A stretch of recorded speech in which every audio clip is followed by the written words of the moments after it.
As shared services strive to move from transactional to value add, the focus on the talent pool within the four walls of a shared services organisation sharpens and begs a number of very significant questions. My name is Susie West, and today I will be asking Sally Fisher, a partner with Deloitte in their consulting business, a number of questions around the evolution of skill sets required within today's shared services organisations. Sally helps organisations design and implement finance transformation successfully. She leads Deloitte's finance talent and change team in the UK, working with clients across the private sector and financial services. She's got international experience as a consultant and lawyer, having lived and worked in Asia, America, the UK, and continental Europe. Sally, great to have you here. Hello. Hello, that's a pleasure, Susie. Glad to be here. So there seems to be a big focus in the shared services industry at the moment on moving from transactional processing to value-added services for shared services to actually deliver. A couple of questions, really. What does that shift actually mean to you when people talk about wanting to move to value adds? And how is this actually having a change or an impact on the shared services organisation's approach to talent?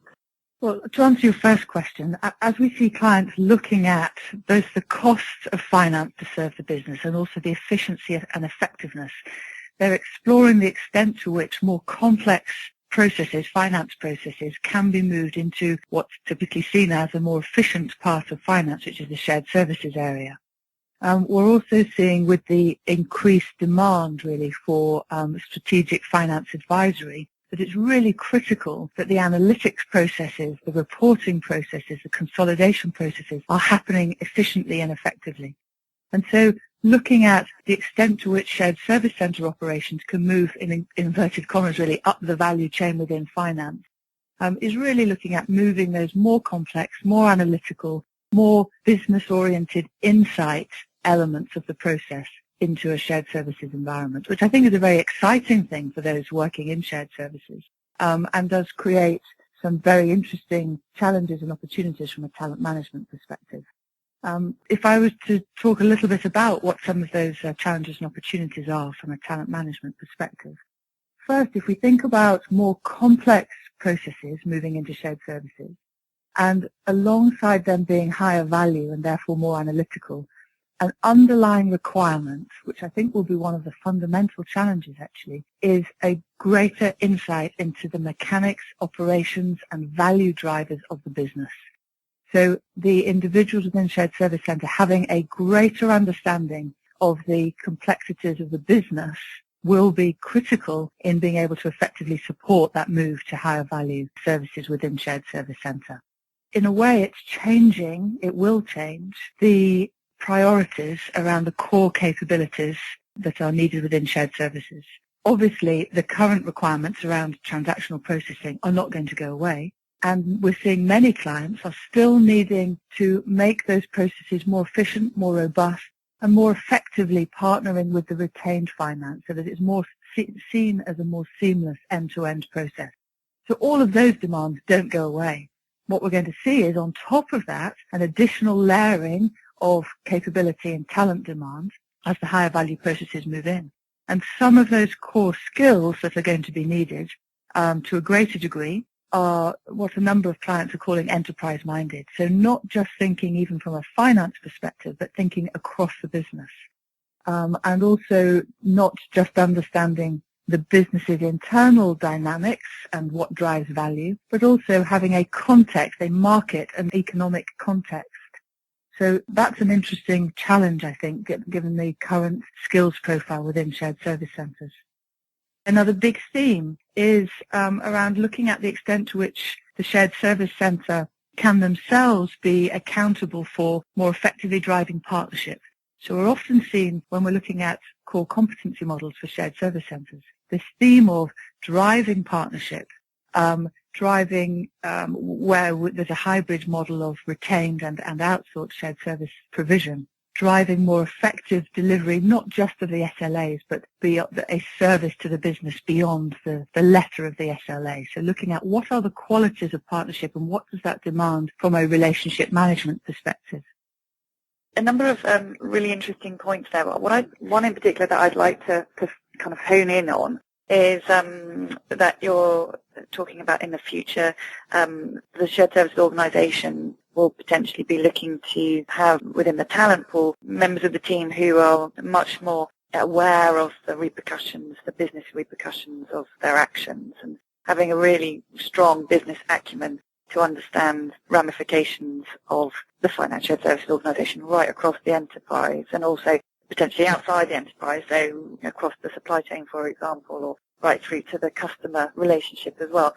So a number of questions around that. First of all, where do these people exist? Do they exist actually within finance, within the organisation now, outside finance in the organisation now? Or are these people potentially not even in the organisation? And if they are in the organisation, how does the shared services organisation attract them to come and join the shared services when in the past, and even a little bit today, a shared services organisation is kind of seen as a bit of a graveyard for a lot of very, very ambitious people who are wanting to make great strides in their career? Lots of interesting questions there, and I think we can actually learn some lessons from the journey the finance partner in the strategic finance advisory journey that the retained finance is currently undergoing. Because there we've seen first the pressure for where are those skills around business insight, commercial acumen, effective challenge and questioning of the business, and that they have been scarce and quite difficult to develop. So to your first question, where are they? They're not in hordes, either in the marketplace nor internally within organizations. And therefore, as organizations are predicting that their shared service center model is going to move up the value chain, they need to start thinking early about how they're going to source those skills. So one place currently will be to look at retained finance and individuals who've been playing business partnering roles. Can they be moved into some of the shared service center roles with the objective of role modeling and developing individuals with those skills? The next piece, there are some individuals within the marketplace because a number of organizations now really in a concerted way over the last 2 years have been trying to significantly develop those skills. So there are some individuals in the marketplace. So again, looking at that recruitment search in a strategic way will be critical. Now, they are not all within finance, as you alluded to in your question. So there's an interesting opportunity, I think, for businesses, particularly as the shared service center model starts to move more towards global business services across functions, to look into the business and say, where are those effective business managers who've been, managing a line team, but have sometimes it's an MBA qualification or just a strong financial acumen, and moving them into some of these key roles. But I do think that a planned approach to the recruitment, acquisition and development of these skills, as well as the medium-term career development, how that relates to their career development in the medium term, will be really critical. It will not be possible to just move someone from a current transaction processing lead role into analytics, more advanced decision support role. What are the activities that a shared service organisation can put in place now, really, so that they might start attracting those people, so that their 3-year kind of vision that they might be working on around now can actually be fulfilled? What can they do now? Well, there are a number of things. Firstly, it is about having clarity on the vision in terms of which of the core finance processes and the value-add processes are being targeted as ones that will move over into shared service center. So having clarity from a process and technology perspective of where the shared service center going is the foundation stone. But assuming that's in place, then looking at who are the high potential individuals currently existing within the team who in this interim period could be sent on secondment, for example, to a retained finance role within the business, who from the current retained finance organization might there be a good fit from a development opportunity to be moving into one of these roles, both in terms of the scale of man management that those roles might give the individual, but also in terms of coaching and developing others in building those skills. And then looking at, for those organizations that have outsourcing relationships, starting that conversation early in terms of what's the scale and extent and what's the development plan and program for their outsourcing partner in those areas. I know a lot of, obviously, the outsourcers are thinking ahead about these future capability gaps, but starting that conversation early will be important. And then I think you mentioned, it can be seen that role in shared service centre can be a graveyard to an ambitious career. So I do think it's about being able to frame the strategy around moving to a global business services or the shared service centre evolution roadmap and what that means for career opportunities, and framing that in a way that effectively markets the career and role opportunities and makes them attractive to individuals currently within the organisation.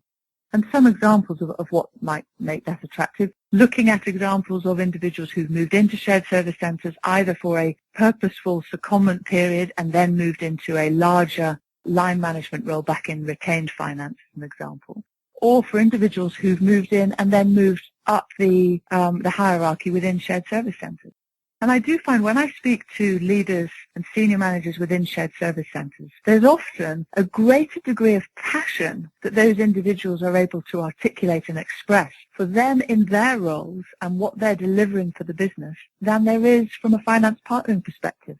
And I find that a really interesting dynamic because it talks almost opposite to the myth of, a graveyard career. There is an awful lot of passion and sense of reward and a real clarity on what is being delivered from the shared service centre. So there's lots of benefits that can be spoken about and positioned, but it's a matter of pulling that sort of communication, that story together. What is the cost to a shared service organisation for not investing the right time and resource and focus into talent now in order for them to fulfil their next strategic period? I think we can almost look to history to illustrate what the cost of underinvestment in talent management could be. So if we look at the early stages of moving into shared service centres, it's well known about some of the pains post-migration in terms of end-to-end processes, the handover points not working effectively, it being difficult to build effective partnerships between retained finance and the shared service centre, some core SLAs not being met, and there being a slow response around continuous improvement. And for many organisations, that led to almost a second-generation shared service centre transformation program that was necessary in terms of actually delivering the benefits from the shared service centre that had been established and the new processes. A lot of that second-generation work was focused around behaviours, skills and capabilities, and relationship management, and also the continuous improvement skills. So I think looking backwards, saying, let's not be caught out again. Let's be one step ahead and be thinking now about how we can start to build some of those skills, both within shared service centre, how we can start to look elsewhere in finance and elsewhere in the business, how we can talk more strategically with our outsourcing partners, and how we can start thinking ahead in terms of the external market.